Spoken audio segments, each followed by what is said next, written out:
Welcome to new TV Telugu. పలు జిల్లాల్లో bird flu కారణంగా వేలాది కోళ్లు మృత్యువాత పడుతుండడం, జనాలు చికెన్ తినాలంటేనే హడలిపోయే పరిస్థితులు ఏర్పడడం పట్ల ముఖ్యమంత్రి చంద్రబాబు సమీక్ష నిర్వహించారు. బర్డ్ ఫ్లూపై ఆందోళన చెందాల్సిన అవసరం లేదని స్పష్టం చేశారు. బర్డ్ ఫ్లూపై తప్పుడు ప్రచారం చేయొద్దని హెచ్చరించారు. 40 లక్షలకు పైగా కోళ్లు చనిపోయినట్టు సోషల్ మీడియాలో జరుగుతున్న ప్రచారంలో నిజం లేదని అన్నారు. రాష్ట్రంలో 10 కోట్లకు పైగా కోళ్లు ఉంటే 5.42 లక్షల కోళ్లు చనిపోయాయని అధికారులు ఈ సందర్భంగా తెలియజేశారు. భోపాల్ ల్యాబ్ నుంచి నివేదిక వచ్చాక పటిష్ట చర్యలు చేపట్టామని వారు వివరించారు. తక్కువ ఉష్ణోగ్రతల వల్ల బర్డ్ ఫ్లూ త్వరగా వ్యాప్తి చెందే అవకాశం ఉందని, ఎండలు పెరిగే కొద్దీ వ్యాధి వ్యాపించడం తగ్గుతుందని తెలిపారు. పౌల్ట్రీలో సరైన పారిశుద్ధ్యం లేకపోవడం వల్ల వ్యాధి వచ్చిందని నిర్ధారించారు. అందుకు సీఎం చంద్రబాబు స్పందిస్తూ ప్రభుత్వ పరంగా అన్ని జాగ్రత్తలు తీసుకోవాలని అధికారులను ఆదేశించారు.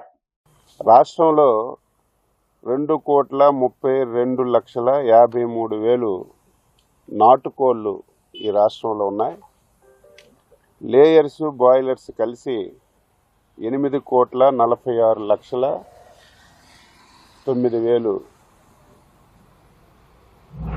బాయిలర్స్ లేయర్స్ కలిసి ఉన్నట్టుగా మాకు రిపోర్ట్ ఉంది.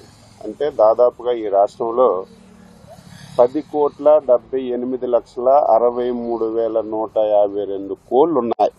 మనకి రాష్ట్ర ప్రభుత్వం ఉన్న దగ్గర సమాచారం ప్రకారం ఈ మధ్యకాలంలో ఏలూరు జిల్లా బాదంపూడిలో 2.2 లక్షల కోళ్లు చనిపోయినట్టుగా మాకు సమాచారం వచ్చింది.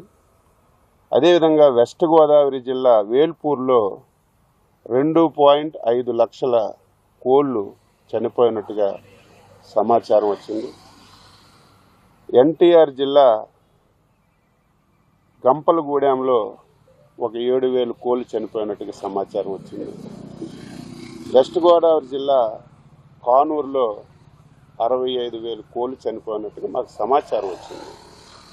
వెంటనే రాష్ట్ర ప్రభుత్వం అలర్ట్ అయి అధికార యంత్రాంగానికి పంపించి అక్కడ ఏవైతే చనిపోయే బర్డ్స్ అన్నీ కూడా అత్యంత ఆధునికమైనటువంటి ల్యాబ్ భోపాల్లో ఉంటే అక్కడ పంపించాం. అసలు ఏ కారణంతో చనిపోతున్నాయి, ఏ వ్యాధితో చనిపోతున్నాయని పంపించిన తర్వాత నిన్న రిపోర్ట్ కూడా వచ్చింది. అవి బర్డ్ ఫ్లూతో కూడా చనిపోయాయని చెప్పి రిపోర్ట్ వచ్చింది.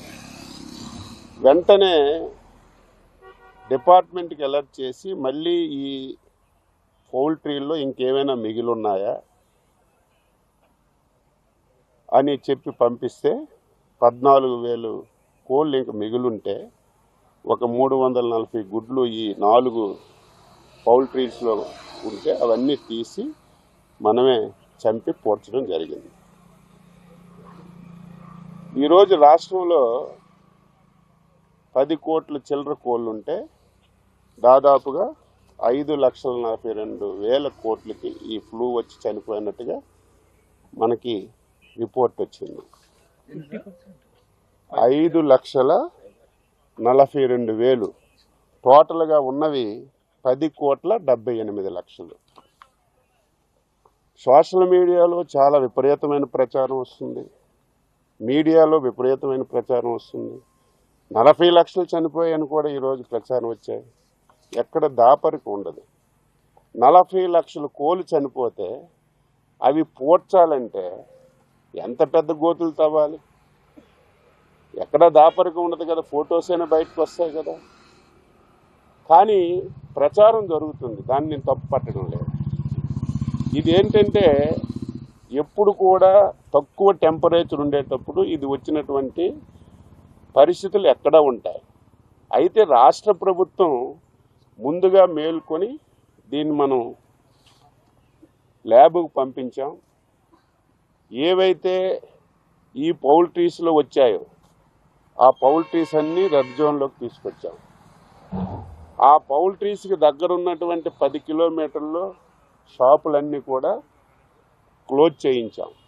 మిగతా దగ్గర ఎక్కడ కూడా ఈరోజు కొన్ని దగ్గరలో అయితే ఇంకా ప్యానిక్ అయి 10-15 రోజులు కోళ్ళు తినొద్దు, గుడ్లు తినొద్దని టామ్టామ్లు వేయించేస్తున్నారు. రాష్ట్ర ప్రభుత్వం తరపున స్పష్టంగా హామీ ఇస్తున్నాం, దీని నుంచి ఆందోళన చెందవలసిన అవసరం లేదు. ఇది పూర్తిగా తగ్గుముఖం పట్టింది.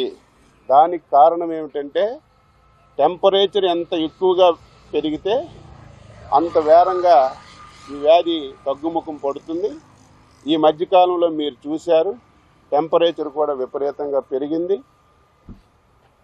ఇదేదో డైరెక్ట్గా కోడి మాంసం తినరు, డైరెక్ట్గా గుడ్లు తినరు. ఇది ఒకవేళ ఎక్కడైనా చిన్నది ఉంటే 70 డిగ్రీల సెంటీగ్రేడ్ వరకు ఈ వ్యాధి బతుకుంటుంది. 70 డిగ్రీలు దాటిన తర్వాత ఇది ఆటోమేటిక్ చనిపోతుంది. ఈవేళ కోడిగుడ్డు ఉడకబెట్టినా సరే 70 డిగ్రీల కంటే ఎక్కువ వేడి దగ్గరే ఉడుకుతుంది. ఈవేళ కోడి మాంసం ఉడికినా 100 డిగ్రీల కంటే ఎక్కువ ఉడుకుతుంది. ఎక్కడ కూడా ఎవరు ఆందోళన చెందవలసిన అవసరం లేదు. ప్రభుత్వం ఇప్పటికే అప్రమత్తమైంది. ఇది కూడా ఎందుకు వచ్చిందని చెప్పి మేము డీటెయిల్గా దీని మీద ఎంక్వైరీ చేస్తే ఈ పౌల్ట్రీ వాళ్ళు సరిగా శానిటేషన్ చేయకపోవడం వల్ల, సరైనటువంటి నియమ నిబంధనలు పాటించకపోవడం వల్ల ఈ 4-5 ప్రాంతాల్లోనే వచ్చింది.